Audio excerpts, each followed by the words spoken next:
तो आज अपना लेसन है reaching the age of adolescence and puberty. जब आप किशोर कहलाते हो, तरुण कहलाते हो, तो आपके मन पर, आपके शरीर पर, आपके काम पर एकदम से चेंज आ जाते हैं कि अब आप बड़े होने जा रहे हो। ऐसे बोलते हैं ना कि अब बच्चे नहीं रहे, बार बार बोलते हैं गलती करने पर, अब बच्चे नहीं रहे। चलो ये बात तो अपने पढ़ेंगे, लेकिन कल वाले लेसन में जो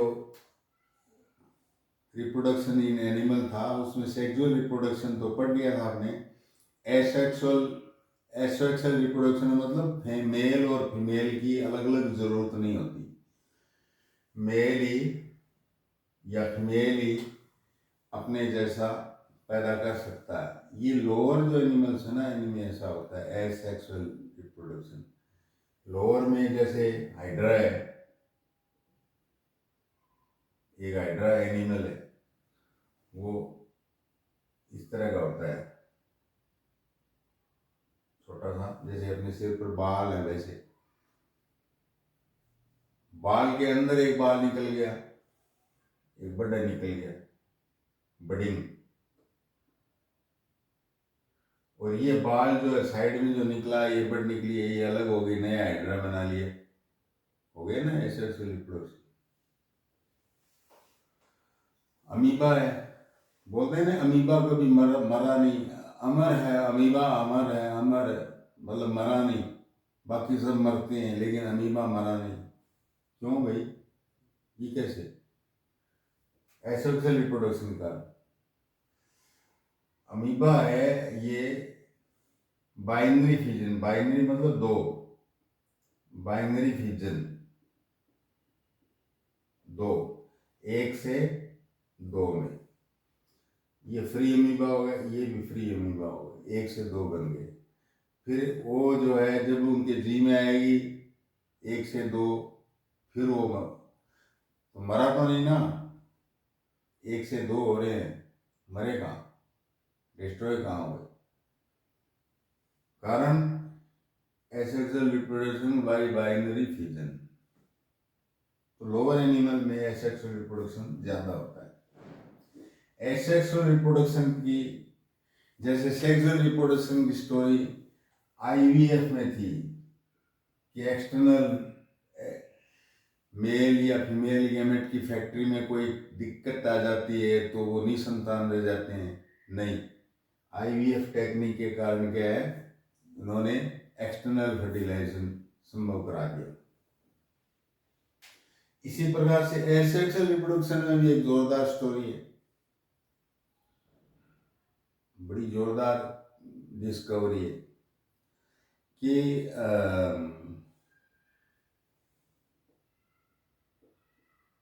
स्टोरी ऑफ डोली। शीप है, डोली नाम की शीप, भेड़ थी, अब तो मर गई। उसको एसेक्सुअल रिप्रोडक्शन से पैदा किया था शीप को। तो स्टोरी देखते हैं इसकी। यानी 5 जुलाई 1996 को एक जोरदार घटना हुई। कहाँ हुई? Roslin Institute of Scotland at Edinburgh. Scotland की जो राजधानी ब्रिटेन में है ना स्कॉटलैंड, उसकी एक प्रांत है, प्रोविंस है, उसकी एक राजधानी एडिनबर्ग। एडिनबर्ग में रोजालिन इंस्टीट्यूट है। वहां लैब के अंदर साइंटिस्टों ने दो भेड़ें ली। दोनों ही क्या है कि दोनों ही जो भेड़ें हैं वो क्या थी, फीमेल थी। इसमें मेल फीमेल का कोई चक्कर नहीं था, एसेक्सुअल रिप्रोडक्शन प्रोडक्ट। तो एक भेड़ जो ली वो काले मुंह की थी, वो स्कॉटिश ब्लैक माउथ भेड़ थी। उसके यूटेरस से एक बाहर निकाला इन्होंने। हाफ न्यूक्लियस है इसमें। हाफ न्यूक्लियस जो है वो मतलब क्या है, इंडिविजुअल को जन्म नहीं दे सकता, लैम को नहीं बना सकता, मेमना नहीं बना सकता, क्योंकि हाफ न्यूक्लियस है। फुल चाहिए डिवीजन होने के लिए, जाइगोट, एम्ब्रियो वगैरह, ये सारी प्रक्रिया के लिए। दूसरे जो भेड़ थी उससे फुल न्यूक्लियस लिया, इससे फुल न्यूक्लियस लिया दूसरी भेड़ से, जो जिसका काला मुंह नहीं था। उस भेड़ से इन्होंने क्या, उसकी मेमरी ग्लैंड जो थी ना, मेमरी ग्लैंड, उनसे सेल निकाली, उसमें से न्यूक्लियस को अलग किया, फुल न्यूक्लियस है। और इस एग में से क्या है कि जो हाफ न्यूक्लियस था उसको बाहर फेंक दिया निकाल के। अभी खाली घर रह गया एग का, सेल रह गई एग की without nucleus, without half nucleus. लेकिन इसमें क्या है, फुल न्यूक्लियस डाल दिया इन्होंने, इसके अंदर फुल न्यूक्लियस डाल दिया और इसको इम्प्लांट कर दिया काले मुंह वाली भेड़ के यूटेरस में, जैसे आईवीएफ में किया था। इसको उसमें इम्प्लांट कर दिया।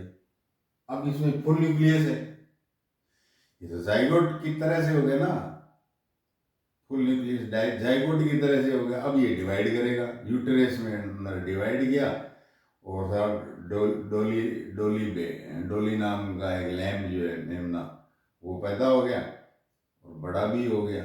और बड़ा हो गया और तो और उसने भी रिप्रोडक्शन किया आगे, बड़े लैम्स पैदा किए, मेम ने पैदा किए उस डोली ने। और ये डोली जो है 14 फरवरी, जिसको वैलेंटाइन डे करते हो ना, वैलेंटाइन डे 203 को ये डोली मर गई। इसके लंग्स की बीमारी हो गई थी पेट में, इसलिए मर गई। तो एसेक्सुअल रिप्रोडक्शन ही हुआ ये, इसमें मेल कहाँ आया ही नहीं। बॉडी जो सेल है, आप वैसे वो अपने आपकी बॉडी से, आपकी बॉडी में सारी के अंदर क्या है कि एक गैमेट पैदा करने वाली फैक्ट्री को छोड़ दो, बाकी सारी बॉडी में क्या है, फुल सेल। उस फुल सेल से आप जो ही आप ग्रो करोगे तो आपके जैसा कोई पैदा हो जाता है, एग्जैक्ट कॉपी, उसको आप क्या कहते हो, क्लोन। ये डोली का क्लोन था एसेक्सुअल रिप्रोडक्शन में, जो अचंभे की बात थी। समझ में आई ना। ये कल रह गया था ना, लेकिन आप पैदा हुए, आपने अपना बचपन जो चाइल्डहुड है वो व्यतीत कर लिया। अब आप बड़े हो गए, आपके पेरेंट्स आपको बार बार कहते हैं कि गलतियां मत करो, नाउ यू आर मैच्योर, आप बच्चे नहीं हो। ये क्यों कहते हैं, किस बेस पर कहते हैं? आपकी जो बॉडी के अंदर जो चेंज आए हैं उस बेस पर कहते हैं।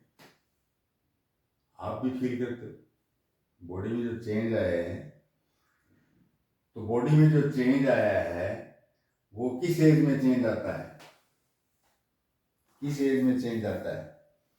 कहते हैं ना टीन एज में 13 to 18 ईयर एवरेज मानते हैं, 13 से 18।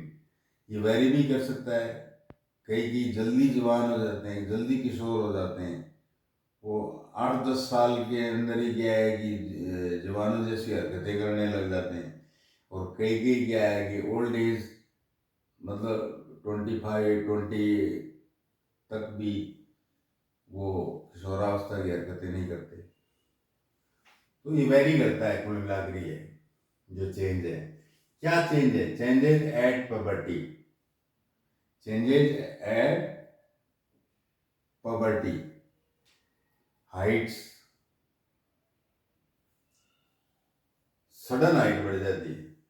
अरे इतना सा था, आपके रिश्तेदार घर पर आते हैं, फ्रेंड्स आते हैं, अरे साल भर पहले तो इतना सा, अब कितना लंबाई बड़ी खींची है इसने।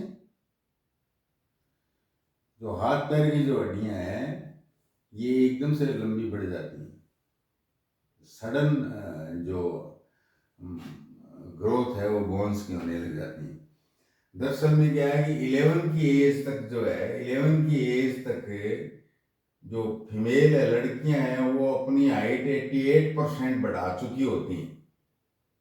12% ही रहती हैं, 12% ही रहती हैं। बाकी मेल्स जो है, बच्चे हैं, वो कम परसेंटेज 81% तक ही उनका 11 के बाद में, मतलब वो और ज़्यादा लंबे होंगे, और ये 11 के बाद में कम लंबाई लेंगी फीमेल्स। लेकिन इसमें फर्क है, जो शुरू के अंदर जो है ना, शुरू में 8 ईयर के अंदर जो लंबाई बढ़ना शुरू होता है, 8 ईयर के अंदर जो लड़की जो है वो तो 77% बढ़ोतरी ग्रोथ कर लेती है, और जो लड़के हैं वो कम करते हैं।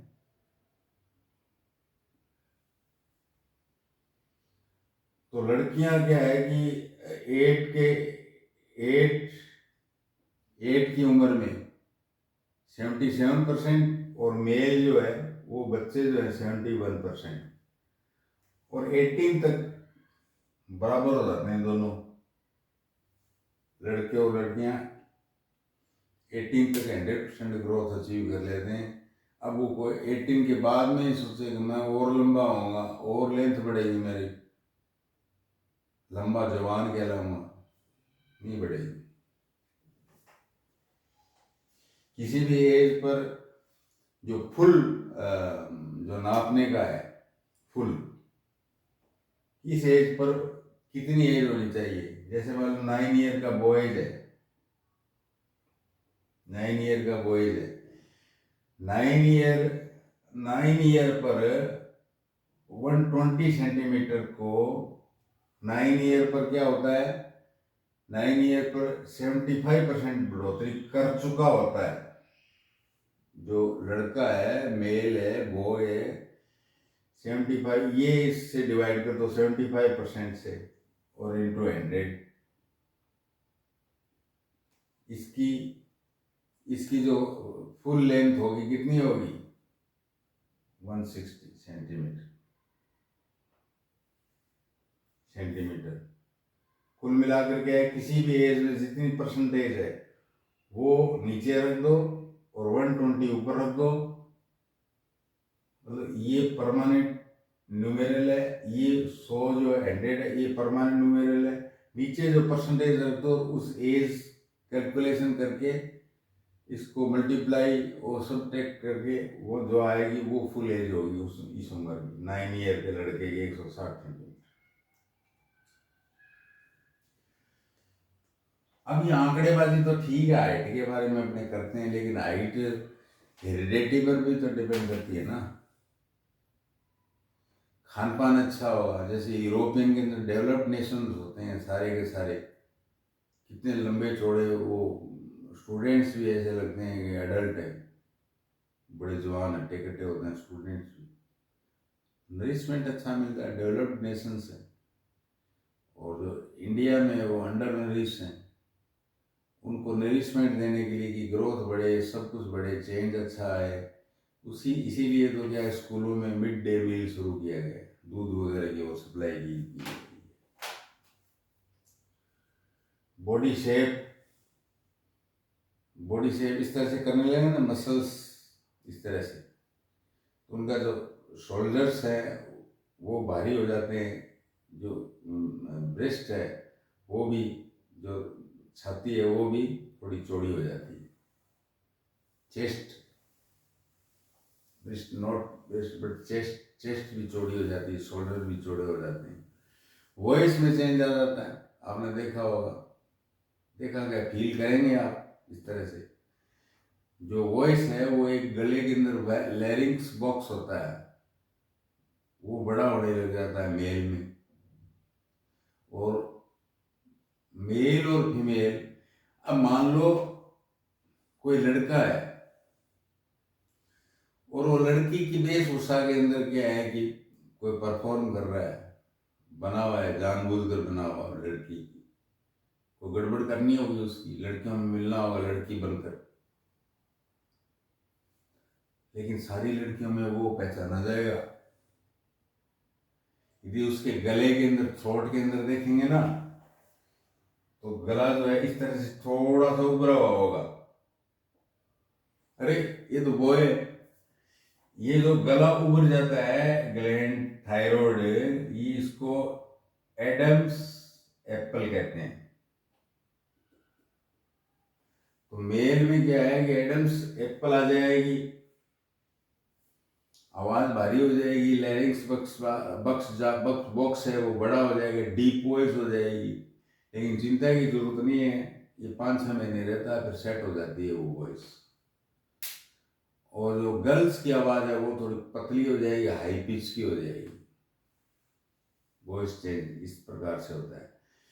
और चौथा क्या है कि आपको इंक्रीज, मतलब क्या, इंक्रीज एक्टिविटी।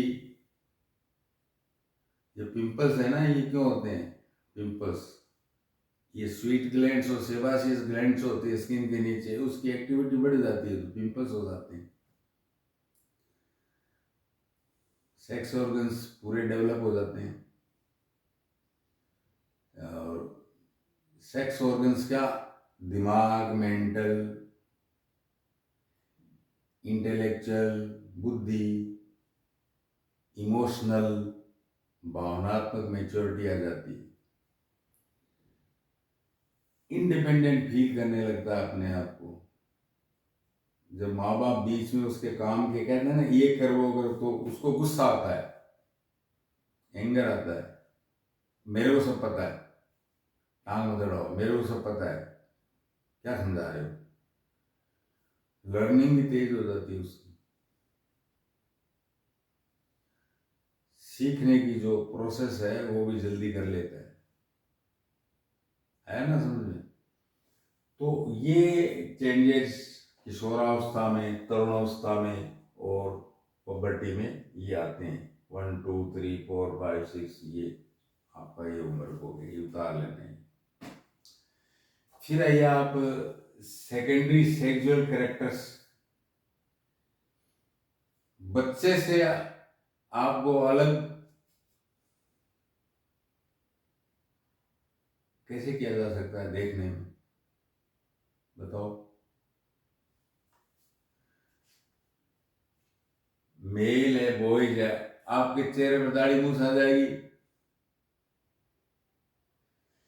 फीमेल है, उसकी जो ब्रेस्ट है वहां पर मेमोरी ग्लैंड डेवलप हो जाएगा। और आपके आर्म पिट्स हैं, और जो जेनिटल ऑर्गन्स है वहाँ के आसपास जो पबिक एरिया है वहाँ पर हेयर्स आ जाएंगे, दोनों के, मेल एंड फीमेल की। तो आप लोगों को, बॉयज एंड गर्ल्स को बचपन से अलग किया जा रहा है, नेचर अलग कर रही है।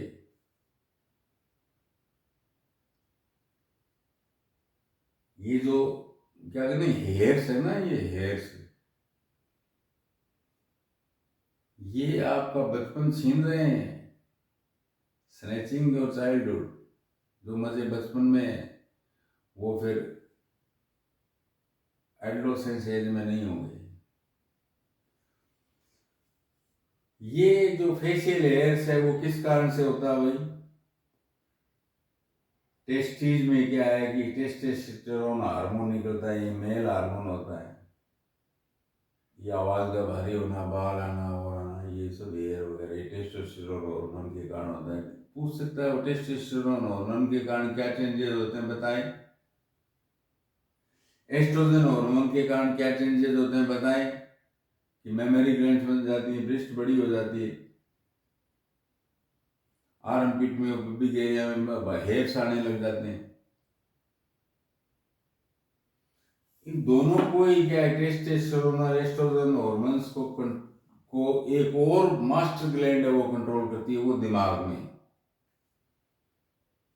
उसको कहते हैं पिट्यूटरी ग्लैंड। पिट्यूटरी ग्लैंड से हार्मोन, हार्मोन क्या होता है, केमिकल होता है जो ब्लड में छोड़ दिया जाता है बस।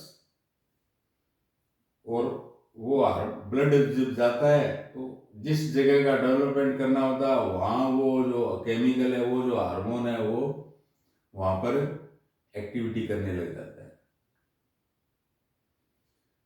तो टेस्टोस्टेरोन और एस्ट्रोजन को क्या है कि मास्टर ग्लैंड इसलिए कहा है कि ये जो है ना अदर देन सेक्स हॉर्मोन्स में भी ये पिट्यूटरी ग्लैंड मास्टर है। इन सारी ग्लैंड्स को कंट्रोल करती है pituitary gland. Why the pituitary gland is called a master gland? Because of all the hormones secreted by the body organs, body glands, other glands are controlled by the pituitary gland situated in our mind.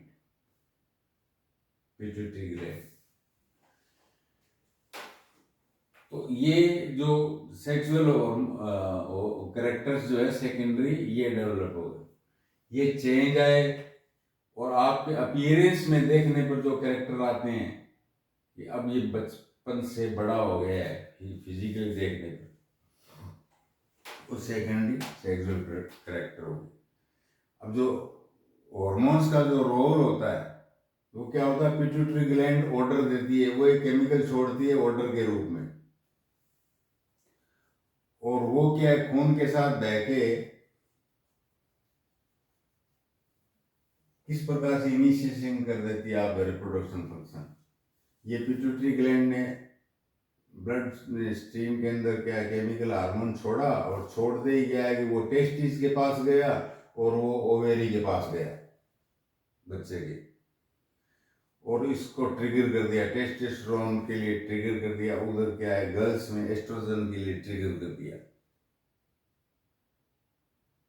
मतलब local जो point है body parts का, वहां पर जाकर ये pituitary gland order करता है कि शुरू हो जाओ, स्टार्ट योर फंक्शंस, तो फिर बॉडी में चेंजेस आने शुरू हो जाते हैं।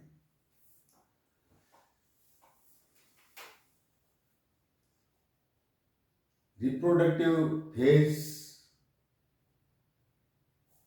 इन लाइफ इन ह्यूमन,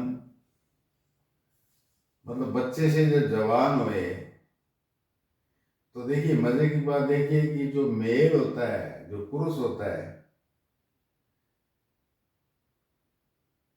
उसकी फैक्ट्री तो आखिर तक चालू रहती है, लॉन्ग लास्ट। फीमेल, लेकिन फीमेल में ऐसा नहीं होता। मेल जो स्पर्म प्रोड्यूसिंग जो फैक्ट्री है वो लॉन्ग लास्ट तक ही चलती रहती है, काफी एज तक चलती रहती है। लेकिन फीमेल के अंदर क्या है कि फेजेज आते हैं फीमेल के अंदर। जैसे सबसे पहले जो पिछली बार जब पिछले लेसन में अपने पढ़ा था, फीमेल रिप्रोडक्टिव ऑर्गन्स में जो ओवरी जो बताया था ना कि एक महीने इधर लेफ्ट वाली एक एग छोड़ती है, दूसरे एग छोड़ती है, तो वो जो ओवेरी है, एक जो एग छोड़ती है, वो यूटेरस में आता है, वो एग इधर आता है, और इधर से मान लो कोई स्पर्म नहीं गया, कोई स्पर्म नहीं गया, एग तो आने ही आना है हर मंथ, कोई स्पर्म नहीं गया, फर्टिलाइजेशन नहीं हुआ, तो ये क्या होगा कि हर बार हर महीने ये जो यूटेरस जो डक्ट है ना, ये चौड़ी हुई, ये इसकी दीवार मोटी हो जाती है हर महीने, ये इस प्रकार से मोटी हो जाती है ये दीवार। अब कोई स्पर्म नहीं गया तो फर्टिलाइजेशन होगा नहीं, ये एग क्या करेगा कि ये बाहर निकल जाएगा, ये एग डिस्ट्रॉय हो जाएगा और बाहर निकल जाएगा। That is not used by the sperm. That is not contacted by the sperm. अब ये बाहर निकल गया, बाहर जब निकलता है तो इस यूटेरस की जो मोटी हुई हर महीने जो दीवार है, ये भी क्या है कि ये दीवार भी टूट टूट कर उसमें कुछ ब्लड कैपिलरीज होती हैं, ब्लड भी बाहर आता है इस एग के साथ, और फिर ये यूट्रस की दीवार फ्रेश हो जाती है हर महीने, फिर ये मोटी हो जाती है, फिर ये हर महीने इस प्रकार से मतलब फीमेल्स में ब्लड लॉस होता रहता है। तो इनको न्यूट्रिशन की ज़्यादा ज़रूरत है फीमेल्स को, हाइजीनिक पॉइंट ऑफ व्यू से। तो ये जब 12th की एज में ये प्रक्रिया जब सबसे पहले होती है फीमेल में, तो उसको क्या कहते हैं, मेनार्क। मतलब पहला मेंसेस जो है उसको क्या कहते हैं, मेनार्क। ये मेंसेस क्रिया है ये, और ये हर महीने सारी सारी जिंदगी चलती है, उसको मेंसेस कहते हैं। और ये कब तक चलती है एज में, फीमेल में तो फिक्स है, मेल का तो भगवान ही मालिक है।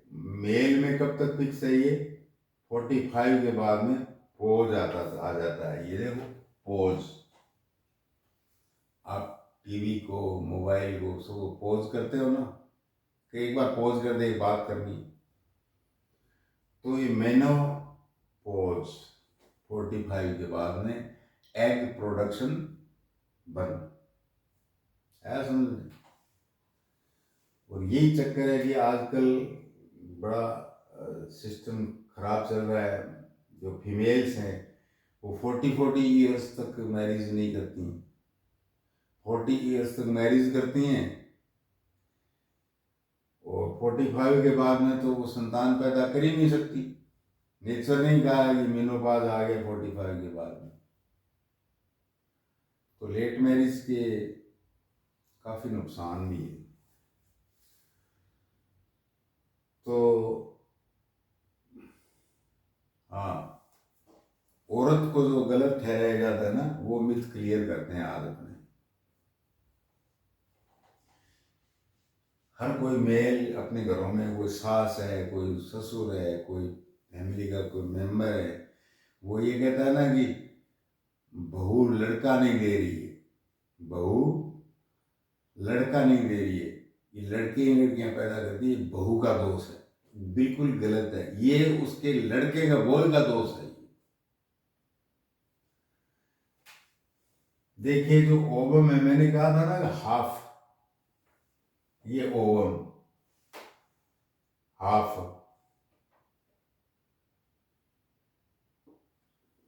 औरत का कोई भी ओवम है वो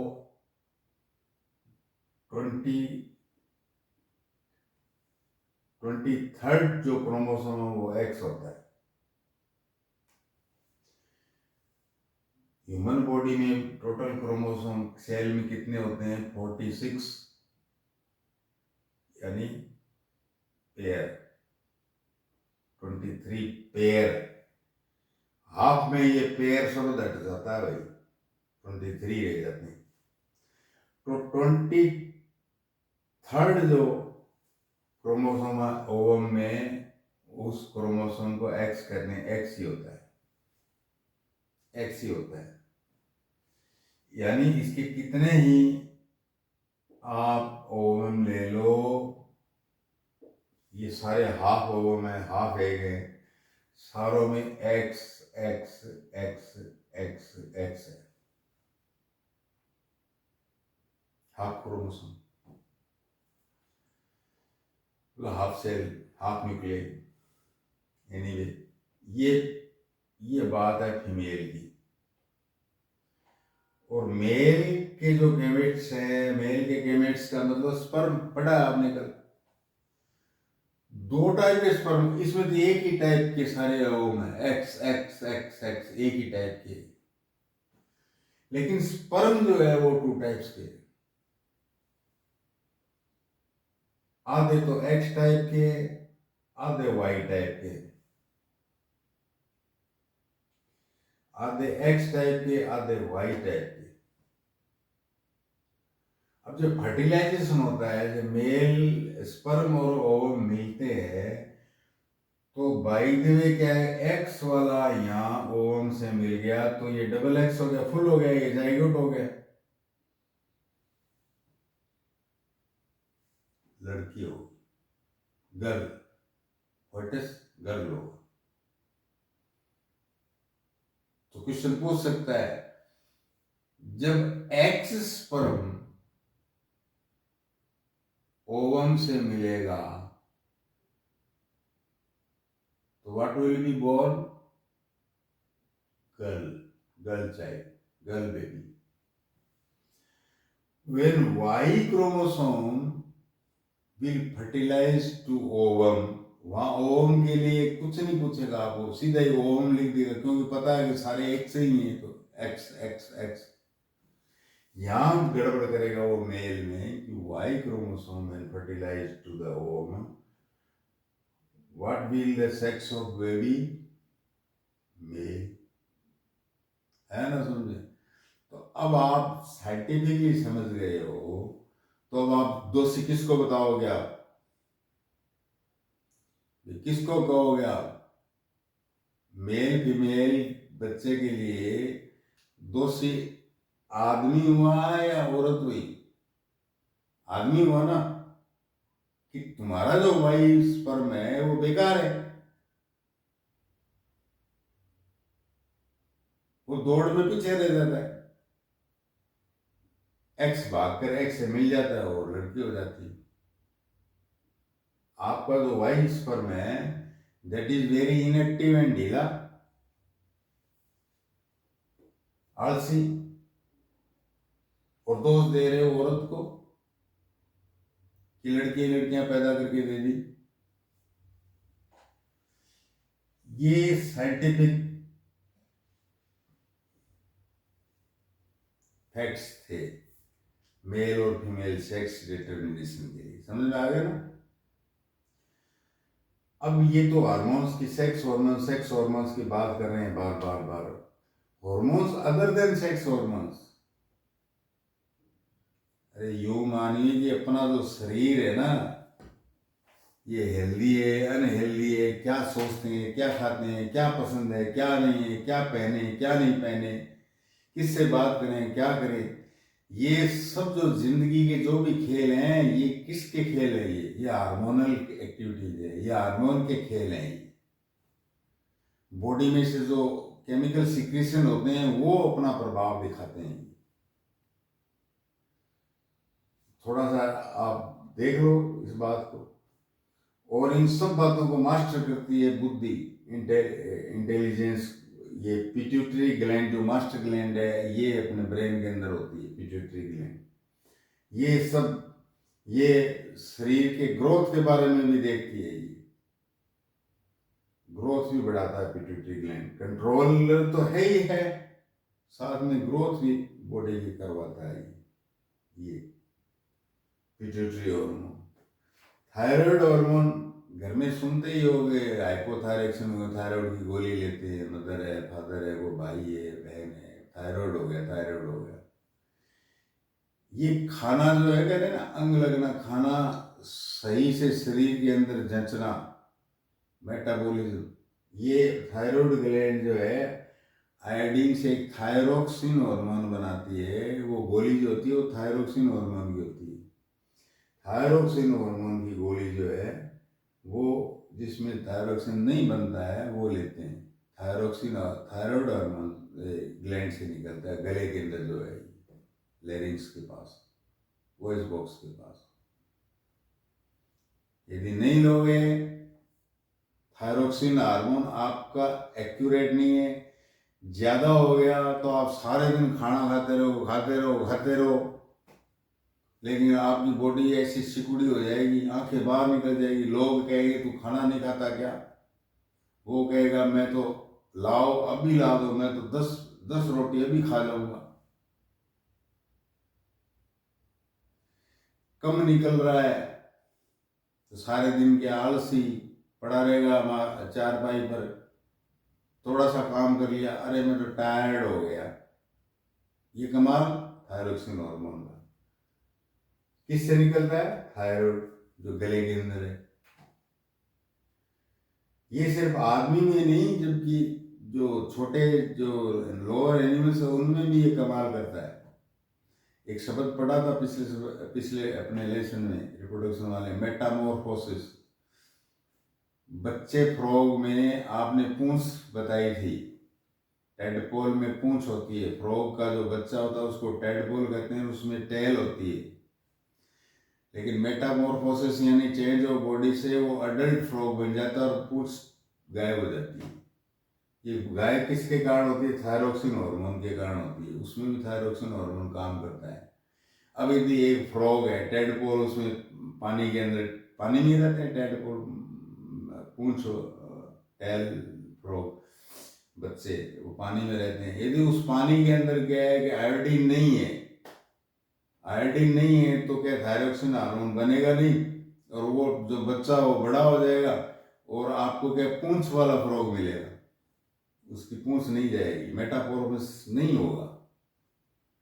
इंसेक्ट्स में भी देखने को मिलता है, पानी में जैसे लार्वा तैरते हैं, वो उड़ने वाले बन जाते हैं, लार्वा चेंज हो जाते हैं, पिप्पा लार्वा ये चेंज होते हैं ना, इस तरह से कीड़ों में, इंसेक्ट में, ये भी हार्मोन्स के कारण ही होते हैं चेंज, मेटामॉर्फोसिस।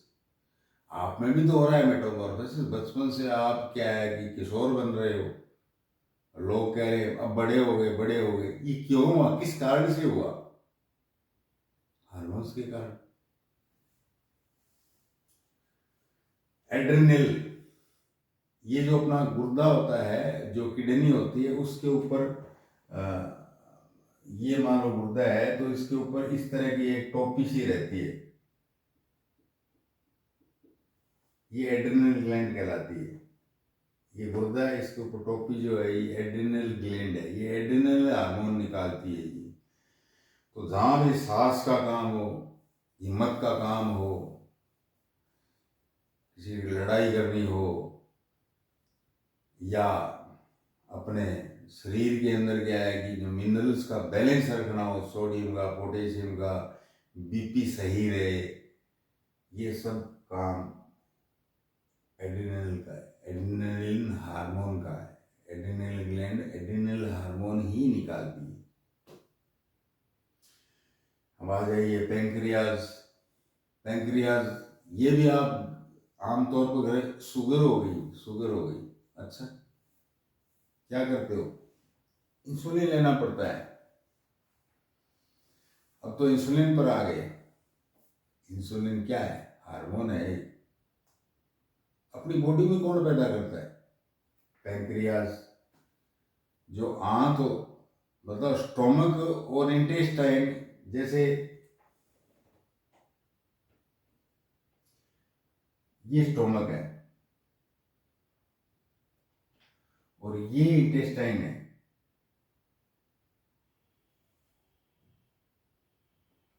यहां पर क्या है कि एक संरचना, स्ट्रक्चर होता है इस तरह से, इस तरह से।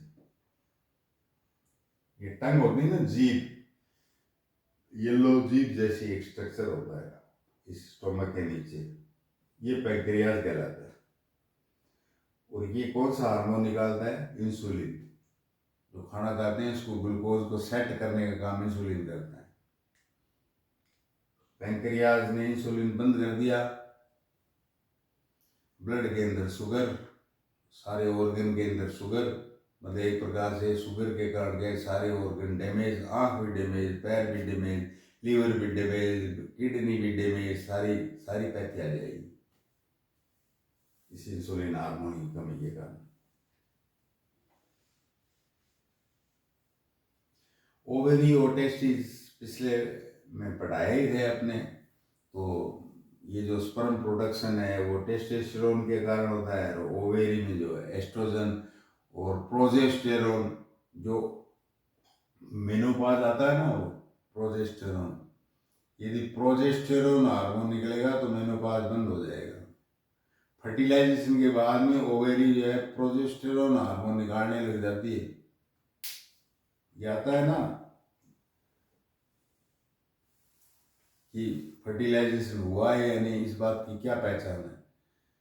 तो यदि फर्टिलाइजेशन हो गया तो ओवेरी जो है एक नया हार्मोन प्रोजेस्टेरोन निकालने लग जाएगी, वो पता लग जाएगा वीर्य से कि फर्टिलाइज हो गया। तो इस तरह से ये हार्मोन्स अदर देन मतलब सेक्स हार्मोन। तो अब आइए, आप रिप्रोडक्टिव हेल्थ बता दिया ना मैंने। फीमेल्स को तो बहुत ही ज़्यादा ज़रूरत है न्यूट्रिशनल, उनके तो एनीमिया यानी खून की कमी होती रहती है। उनको तो बैलेंस डाइट चाहिए। बैलेंस डाइट का मतलब क्या होता है? Protein, carbohydrate, fat, fibre, minerals और वाइटामिन्स। ठीक है, वाटर को शामिल कर रहे हो तो कर लो, वरना तो कोई जरूरत है नहीं। समझ में आएगा नहीं? ये बैलेंस डाइट है। सारा बैलेंस डाइट का एक चार्ट होता है, उसके हिसाब से बॉडी को देना चाहिए। बैलेंस डाइट कहते हैं इसको। और ये जो एडोलेसेंस एज आती है तो उसमें तो बहुत ही जरूरत होती है। और फीमेल्स को तो बता दिया कारण मैंने आपको, एनीमिया हो जाएगा, खून की कमी हो जाएगी, तो आयरन वाली डाइट लेनी ही चाहिए।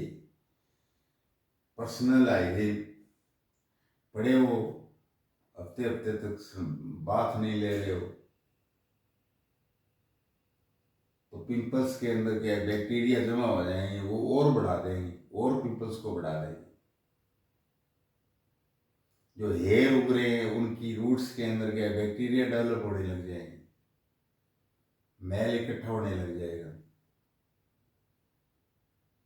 तो जो सेकेंडरी करेक्टर्स को मेंटेन रखने के लिए मतलब रोजाना आपको स्नान ध्यान करना चाहिए भाई, सफाई करनी रखनी चाहिए। Personal hygiene is important for the reproductive health. Physical exercise, physical exercise भी क्या है कि रिप्रोडक्टिव जो कैपेसिटी और रिप्रोडक्टिव हेल्थ है उसको बनाए रखती है एक्सरसाइज। लेकिन क्या एडोलेसेंस एज वाले जो लोग हैं ये हेल्थ की तरफ ध्यान नहीं देकर क्या करते हैं? ड्रग्स के शिकार हो जाते हैं। गया बाहर में personal hygiene, nutritional balance diet, physical exercises, बाहर में गई, कैसे न कैसे करके क्या है कि पैसे लाए लूट पाट करके, और फिर ड्रग्स वालों से ड्रग्स लेवे, और सीरीज में क्या है कि यहाँ इसके अंदर लेवे और हेलुसिनेशन का आनंद ले, ये चल पड़ा है। लेकिन पता नहीं है, आपको पता तो होना चाहिए कम से कम कि क्या हार्म हो सकते हैं इस ड्रग्स के। नॉर्मली पता है कि ड्रग्स खराब होती है, खराब होती है, लेकिन आदत होगी, क्या करें? अरे जिंदगी जा सकती है आपकी एड्स से। एड्स का कोई इलाज नहीं है। एड्स का virus H I V virus यदि आपके बॉडी में चला गया तो आपको मरना है। और HIV का जो वायरस है वो ड्रग्स के मार्फत ही जाता है बॉडी में। अल्टीमेटली ड्रग्स के मार्फत ही बॉडी में जाता है HIV का वायरस। 4-5 फ्रेंड्स हैं ड्रग्स ले रहे हैं, एक ही सीरीज काम में ले रहे हैं, ले भाई थोड़ा तू लगा ले, थोड़ा तू लगा ले। अब वो जो सिरिंज HIV का जो इन्फेक्टेड है उसके वायरस उस सिरिंज में गए, और जो स्वस्थ है उसके भी गए, वो एक बार में। ले भी तू भी ले प्रसाद, आजा, बोले प्रसाद बांट देना, मंदी नहीं इस तरह से। तो दोस्त मंडली हो, ड्रग्स की मंडली हो, उसमें वो सीरीज का प्रसाद बांटते हैं आपस में, ऐसे ऐसे। उसमें HIV का वायरस होता है, गए काम से। अब क्या है कि लड़कियां भी पीछे नहीं है। अब कोई इन्फेक्टेड मदर है HIV से, उसने बच्चे को जन्म दे दिया, वो माँ का रूप नहीं रख पाएगी, वो तो क्या कह देंगे एक राक्षस का रूप हो गया, वो माँ नहीं रही। वो अपना दूध जो है बच्चे को पिलाएगी, HIV वायरस जाएगी बच्चे में, बच्चे के भी HIV, वो तो अपना जिंदगी पूरा कर ही नहीं सकेगा बच्चा, तो खुद तो मर ही रही है, बच्चे को भी मार रही है। ये HIV एड्स। और सबसे बड़ा जो है ये जो खुलेआम, और जो आजकल को कहते हैं ना कि खुलापन आ गया है, लड़के लड़की इस तरह से फिजिकल कांटेक्ट करने लग गए, ये कर रहे वो इस तरह से खुल्लम खुल्ला, ये सबसे बड़ा कारण है। आपको पता थोड़ी है कि जिससे कांटेक्ट हो रहा है उस वो एड्स से इन्फेक्टेड है या नहीं, लेकिन उससे कांटेक्ट हो गया आपका, चाहे वो गर्ल्स बॉयज को प्रसाद दे दे या बॉयज गर्ल्स को प्रसाद दे दे एड्स का, तो सबसे पसंदीदा जो कांटेक्ट HIV जो रास्ता पसंद करता है किसी में जाने के लिए, इसमें फिर भी कोई दूध वगैरह में फिर भी बचत हो सकती है, लेकिन सेक्सुअल कांटेक्ट में कोई बचत नहीं है। 100% HIV इन्फेक्टेड। तो पर्सनल रिप्रोडक्टिव हेल्थ को बनाए रखो, nutritional, physical hygiene, physical exercise, personal hygiene, इनसे बनाए रखो, ड्रग्स से दूर रहो और स्वस्थ जीवन जियो। अगला पाठ अगले दिन।